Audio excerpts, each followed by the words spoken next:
welcome back. In the last class, we have discussed about magnetic field. Students, did you understand that?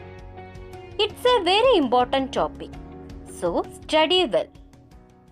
Today we are going to discuss another important topic in this chapter. Are magnetic lines of force present in all dimensions around a magnet? Yes. Magnetic lines of force are experienced in all dimensions. The number of magnetic lines of force passing normal to unit area is the magnetic flux density of that region.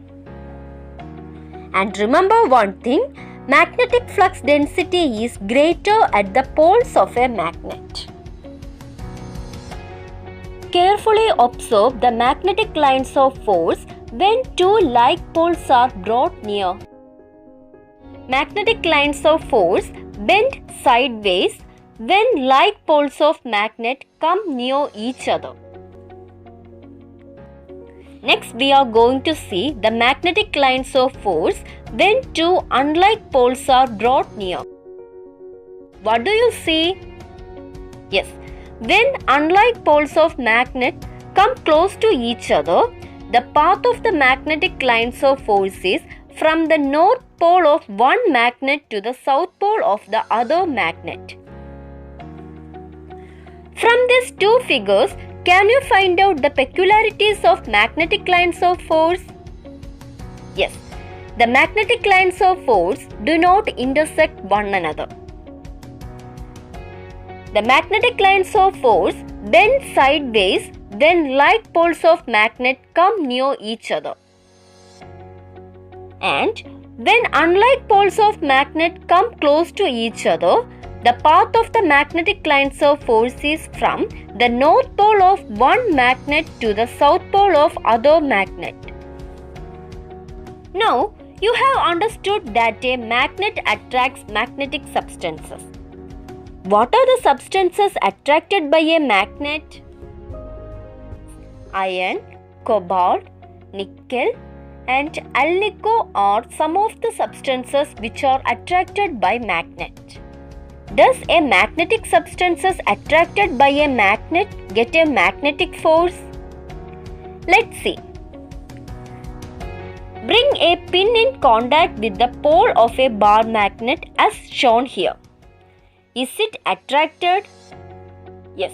What happens when you bring another pin to the free end of the pin? See what happens here? Here, the pin acquires magnetism by the presence of a magnet. Once again, a magnetic substance acquires magnetic power in presence of another magnet. This is magnetic induction.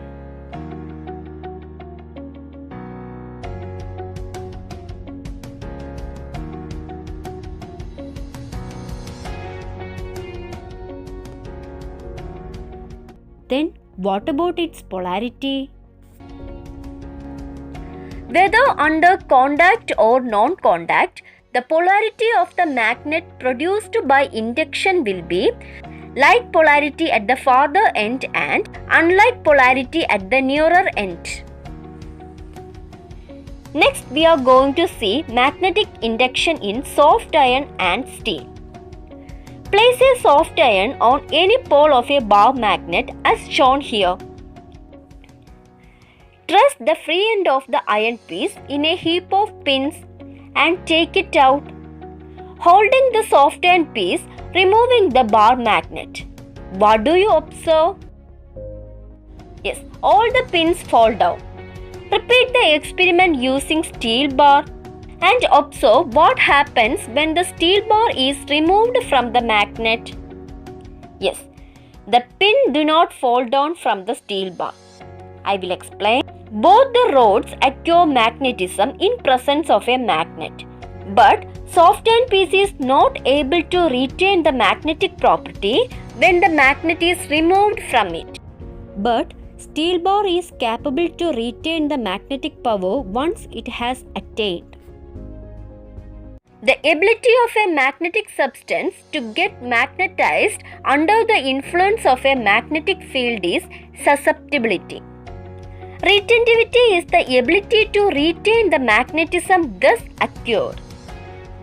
Soft iron has low ability to retain the magnetic power which it has acquired.